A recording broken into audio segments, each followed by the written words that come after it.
Olha só, gente, domingo passado eu comecei a mostrar para vocês a cobertura total que nós fizemos lá em Dubai do evento do pessoal do meio ambiente do Brasil inteiro, reunido na Associação Brasileira das Entidades de Meio Ambiente. Começou domingo passado e continua hoje, aqui com exclusividade no seu Domingão do Carlão.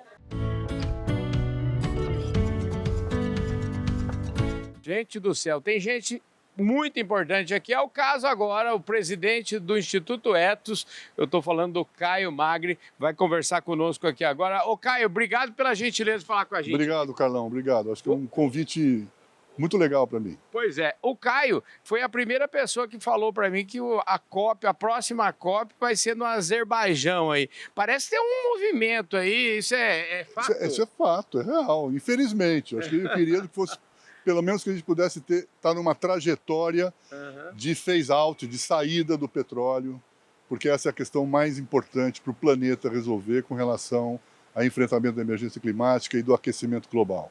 Mas o povo do petróleo está preparou aqui uma bela COP. O dinheiro do petróleo, ao menos, eles estão usando, vamos dizer assim, para tentar construir alguma coisa para o futuro aí, como é que é? Pois é, mas a gente não vai ter nenhuma declaração efetiva de metas e o calendário de redução. Isso nós vamos ter. Ao contrário, o que a gente pode ter como algum avanço, e ele é relativamente importante, mas não é o fundamental, é um apelo à redução do consumo. Portanto, os países consumidores, grandes consumidores, serão convidados, de novo, é voluntário, né? Não tem nenhuma possibilidade vinculante desse compromisso, a reduzir o consumo. Mas a produção, não. Agora, vem cá. A gente está aqui desde Acordo de Paris, fala em dinheiro que é good. Quando fala em show me the money, não existe esse dinheiro. Não. E pelo que eu entendi o ano passado, eu não sei se esse ano, quando eu for conversar com as pessoas que estão negociando as coisas aí, as coisas andam devagar. A COP é um negócio... Devagar. Assim, se a gente não tiver paciência, não vem aqui.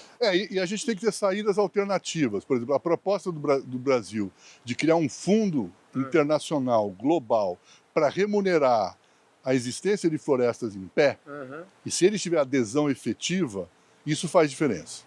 Isso faz diferença. Ainda que não seja os 100 bilhões por ano, que foi o compromisso lá atrás, em Paris, e que foi sinalizado lá em Copenhague como recursos necessários, será um avanço importante você poder remunerar pela conservação, mas remunerar como? Remunerar a população. Remunerar as pessoas e as comunidades que defendem e mantêm e conservam as florestas. Eu conversei com um jornalista aqui que fez uma palestra lá no plenário, lá no plenarião mesmo, e ele disse o seguinte: agora esse negócio de bilhão já não é mais não, Carlão. É um trilhão. São muitos trilhões, né? Pois é, porque se a gente for considerar que é simplesmente uma transição tecnológica, uma mudança para uma matriz limpa, energética, sem considerar que isso precisa ser feito e acompanhado geração de emprego, combate às desigualdades, estrutura, financiamento para saneamento básico, para água, para acesso à eletricidade e energia para todos, isso é muito mais.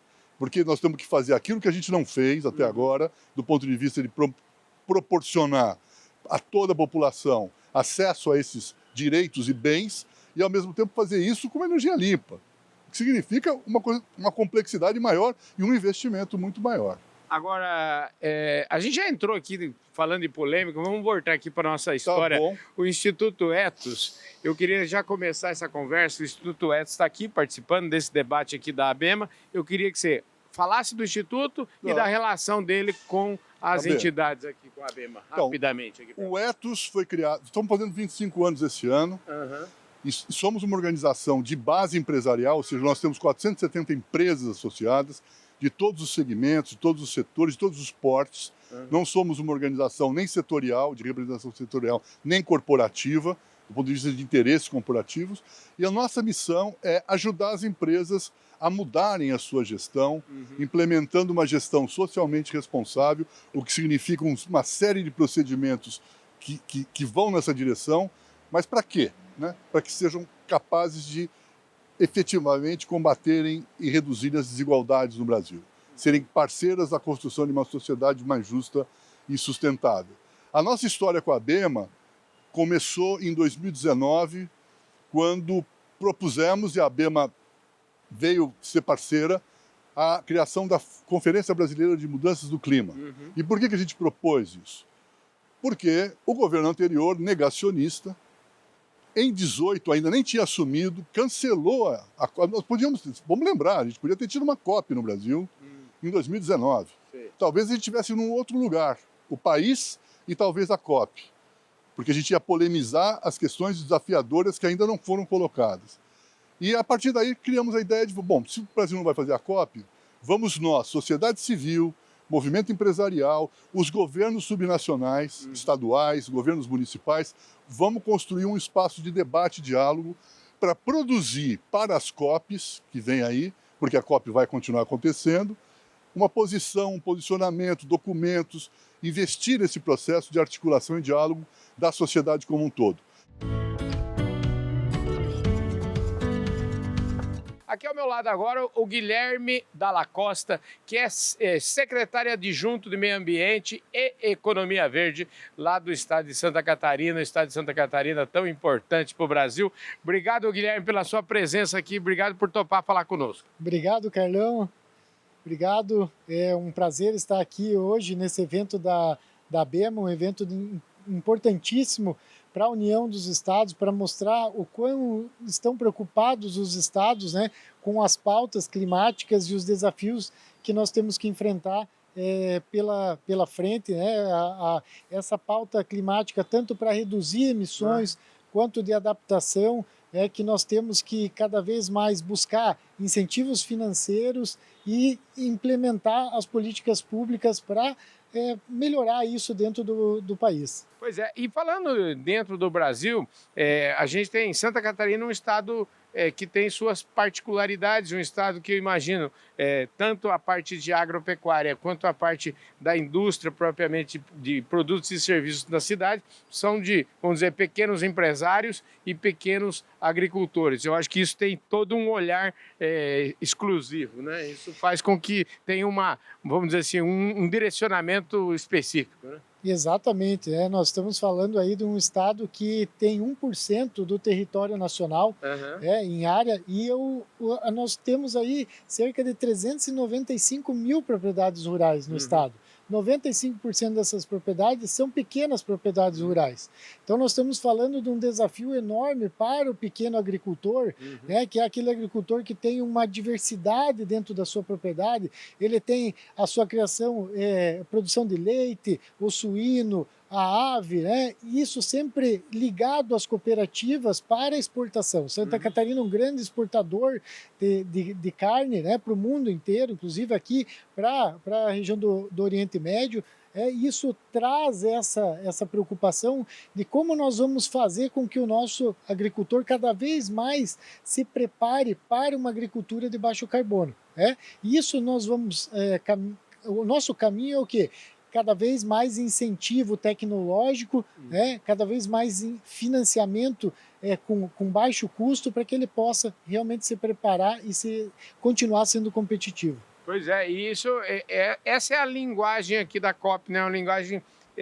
precisamos construir essa narrativa brasileira para poder atrair investimento, porque, em última análise, o Brasil tem exemplos muito importantes na sustentabilidade em todos os estados, né? Dias atrás me pediram como a gente poderia resumir essa conferência, a COP em uma palavra. Eu pedi para ser 2 palavras, porque a primeira é financiamento e a segunda é adaptação. Nós precisamos cada vez mais mostrar para o mundo que o Brasil ele só vai alavancar suas políticas públicas definitivas em termos de mudança climática se houver um aporte de recursos dos países ricos para subsidiar esse enfrentamento climático no mundo subdesenvolvido, que é o que se discute aqui na conferência. E para que isso vai nos fortalecer cada vez mais também nas medidas adaptação, porque nós vamos sofrer muito. Nós já estamos sofrendo, o campo está sofrendo, as cidades estão sofrendo com a quantidade e a severidade dos eventos climáticos extremos. E para que a gente possa se adaptar, nós também precisamos de financiamento. Então, essa é a palavra crucial hoje, do incentivo financeiro para dar condições de que o Brasil alavanque nessa agenda climática.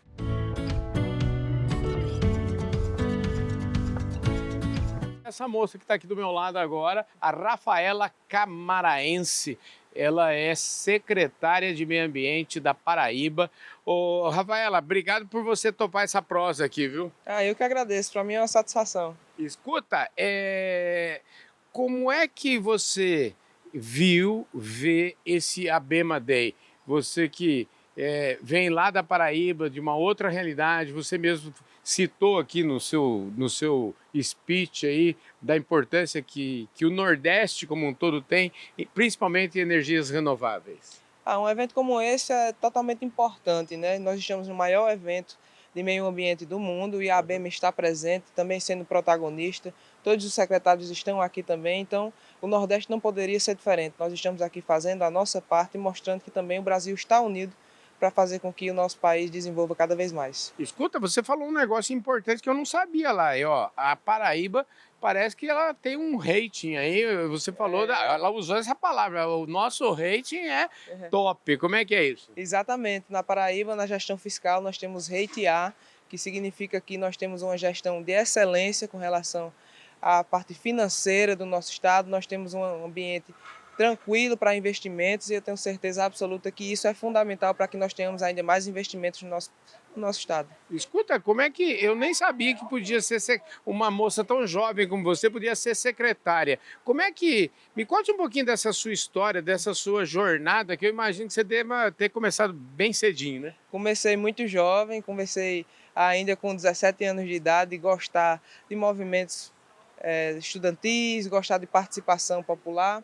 E aí sou graduado em Direito, em Gestão Pública, já participei do Legislativo como vereadora e também deputada estadual, do Executivo, assumindo outra pasta da gestão do governador João Azevedo, e hoje ele nos convidou para que nós pudéssemos efetivamente fazer com que a Paraíba também seja protagonista no cenário de meio ambiente nacional. Você falou da importância de geração de renda, emprego. Como é que essa história do meio ambiente ela conversa com esse tipo de demanda da sociedade? É uma demanda super importante.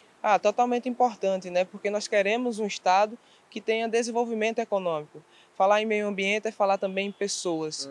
E para que a gente consiga ter a preservação e a conservação, a gente precisa que as pessoas também tenham qualidade de vida e que elas entendam que participam desse processo. É por isso que, enquanto Secretaria de Meio Ambiente e Sustentabilidade significa isso, buscar o equilíbrio entre o desenvolvimento econômico e também a preservação do meio ambiente para que a gente consiga ter essa evolução saudável. Escuta, no final do dia é isso que importa, né? E é isso que vocês vieram fazer aqui, né? Exatamente, é fazer com que o nosso estado, que o nosso país cada vez mais desenvolva.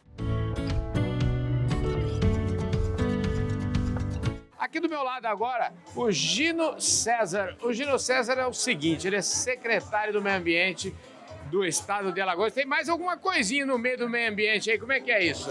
É meio ambiente e recursos hídricos. Rapaz, é mais uma coisinha? Não, é uma coisa das mais importantes, né, Gino? Com certeza. Aí a gente assume na ABEMA também a vice-presidência Nordeste, responsável por coordenar as ações da ABEMA para os 9 estados nordestinos. A ABEMA, que é a Associação Brasileira das Entidades de Meio Ambiente, e o programa Fala Carlão, vocês viram aí, a gente fez uma conversa hoje, conversamos com quase todo mundo aqui, porque tinha gente aqui hoje, hein, Gino? Que prestígio, hein? O ABEMA Day é o primeiro ABEMA Day da história, e a gente trouxe aqui toda a estrutura para Dubai, né? Transferiu a sede da ABEMA aqui para Dubai, justamente para mostrar essa integração e ter um dia todo de debate do que acontece no Brasil. Então, cada estado teve a possibilidade de discutir o que é que está produzindo na área de meio ambiente, os avanços necessários na área de tecnologia, a questão dos recursos hídricos, a questão que precisa ser trabalhada de prevenção, de mitigação, para que a gente avance nessa pauta e chegue na próxima COP bem melhor do que foi da de 27 para 28. Seja desde o Acordo de Paris, que aconteceu há 8 anos atrás, já é uma preparação para a COP30, que vai ser no Brasil, 10 anos depois, mas que a gente consiga construir uma intervenção clara de redução do efeito estufa, de avanços, do debate do crédito carbono. Então, tem muita coisa para a gente fazer no Brasil. Olha, uma coisa que ficou clara aqui nos debates, todo mundo com quem eu conversei, é a necessidade de a gente pensar em meio ambiente e pensar em preservação, mas sem esquecer de um detalhezinho, né, que são as pessoas, né? É verdade, é a sustentabilidade, né? Para que a gente está querendo cuidar do planeta? Porque eu teve uma frase aqui na COP que eu ouvi que eu achei fantástica, certo? O que é a COP? A COP é o encontro de muita gente que pensa em preservar o planeta. Mas preservar o planeta, você precisa dizer para quem você está preservando. Você tem que preservar para as pessoas e principalmente para aqueles que mais precisam. Então a COP tem que sair com esse compromisso de ajudar através de ações de países que precisam de mais apoio. É o contraponto do que tem acontecido no mundo. Então é um momento muito especial de debate mundial com quase 200 países e que a gente tem certeza que a participação do Brasil nesta COP ampliou bastante e chega para o próximo ano com um novo quadro, com um governo compreendendo que é necessário defender o meio ambiente, que é combater o desmatamento. Então, o Brasil está vivendo um momento importante de retomada da pauta ambiental.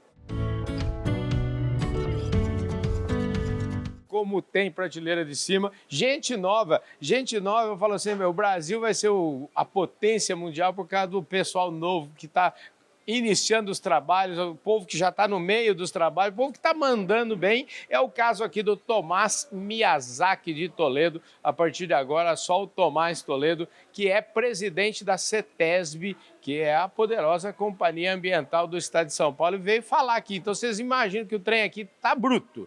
Obrigado, viu, querido, pela sua presença aqui no Fala Carlão. Que isso, Carlão. Prazer aí. Escuta, aqui no Fala Carlão a gente começa com um bordão, que é o seguinte: ninguém nasce presidente da CETESB e nem presidente de nada. Todo mundo tem uma historinha para contar e a gente pede realmente para quem está aqui, para quem vem aqui no programa, começar do começo, que é contando um pouquinho da sua história, onde você estudou, quais são os valores que você trouxe lá de casa, da sua família. Eu sei que você nasceu em Piracicaba, conta aí para nós. Isso aí, Carlão. Minha história começou lá na Clínica Malfi, em Piracicaba.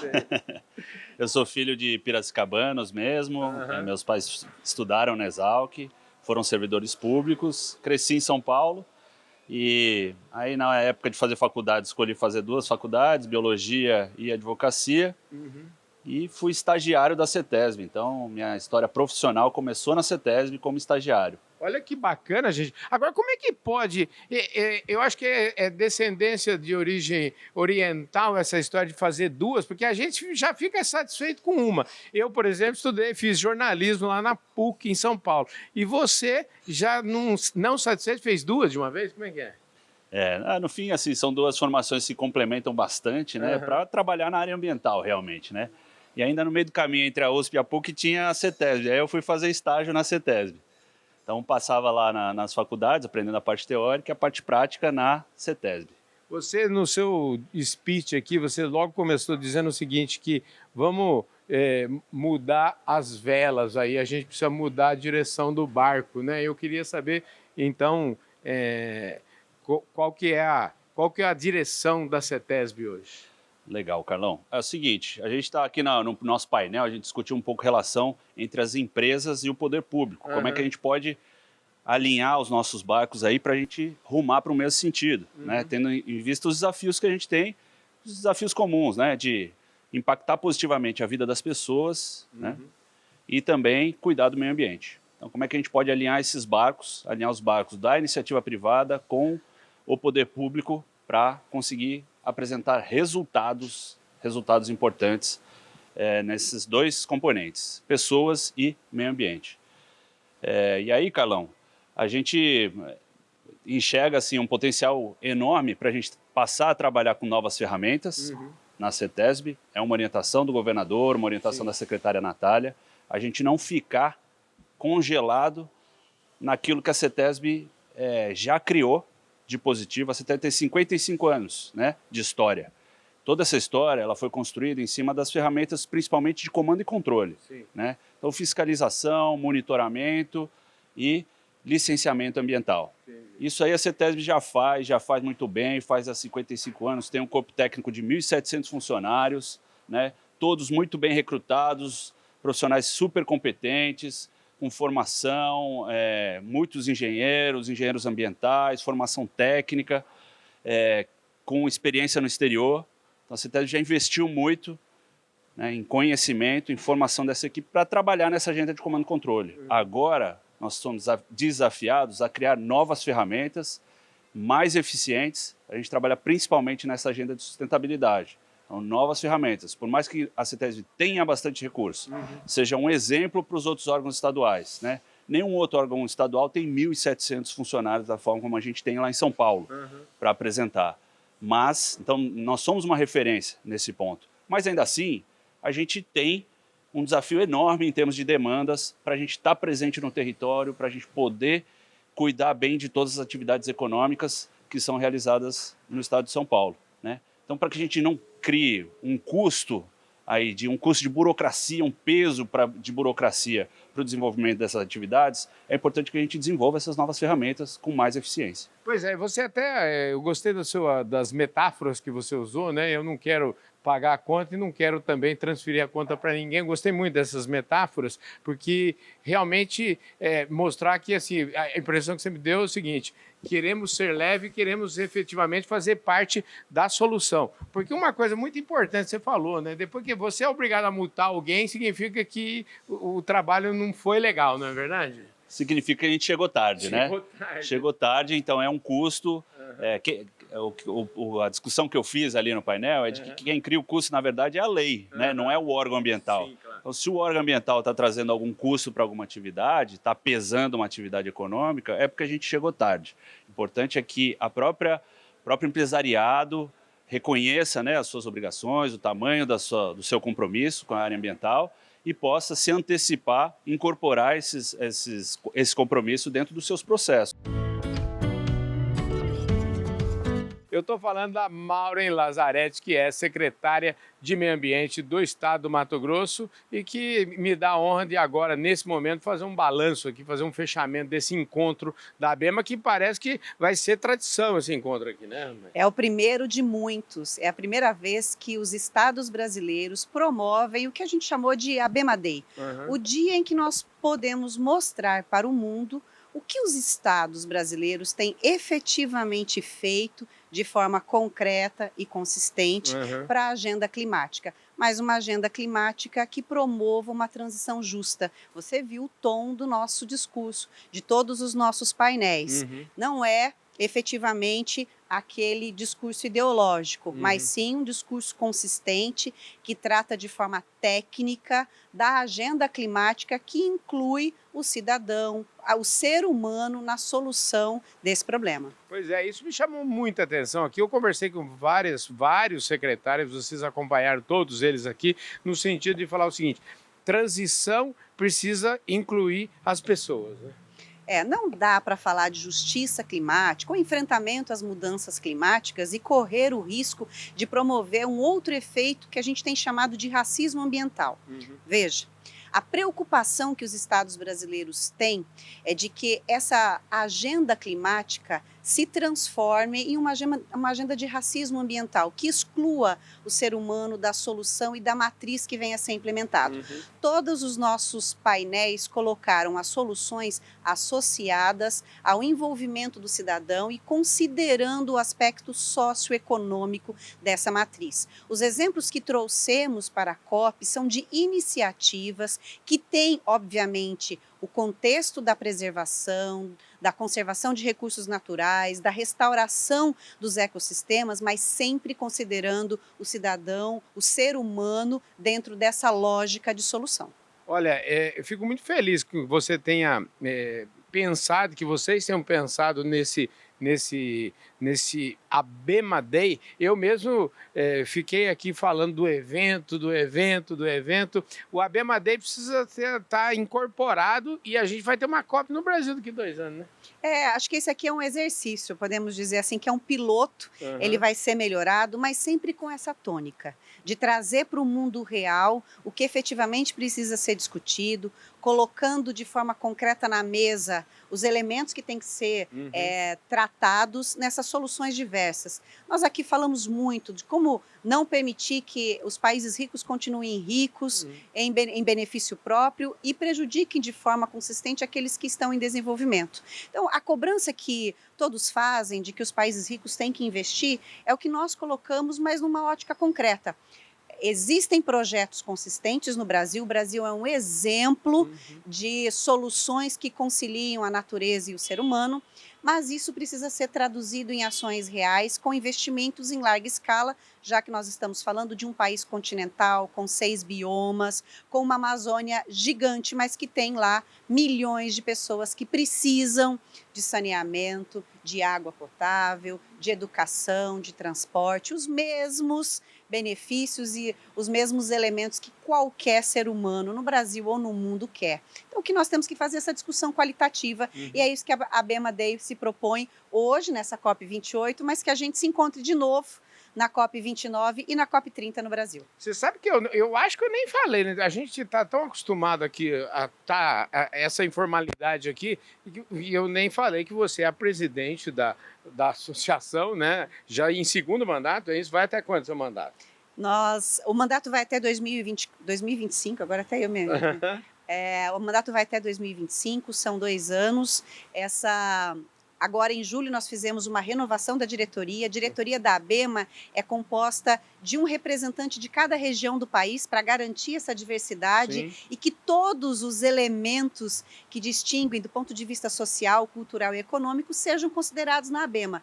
Fazem parte da ABEMA 48 instituições, são 26 secretarias de Estado e 22 autarquias e fundações estaduais que executam a agenda ambiental no Brasil. Ou seja, todos os órgãos estaduais de meio ambiente estão representados na ABEMA. Estávamos em 26 estados, somente o DF não estava aqui conosco hoje, então podem ver o tamanho e a importância da envergadura do evento aqui na COP28. Agora, e todo mundo que passou aqui, é óbvio que não dá tempo da gente conversar com todo mundo que você acabou de falar aí, mas a gente conversou com uma parte, eu diria, bastante significativa de estudo, e todo mundo, eu dei a oportunidade de falar o seguinte: escuta, quais são as ações concretas que vocês estão fazendo, o que você está fazendo lá no seu estado? Porque até brinquei, a gente vem aqui pedir dinheiro ou pedir, ou exigir, ou enfim, pedir dinheiro para os nossos, para os ricos, para os nossos clientes e tudo.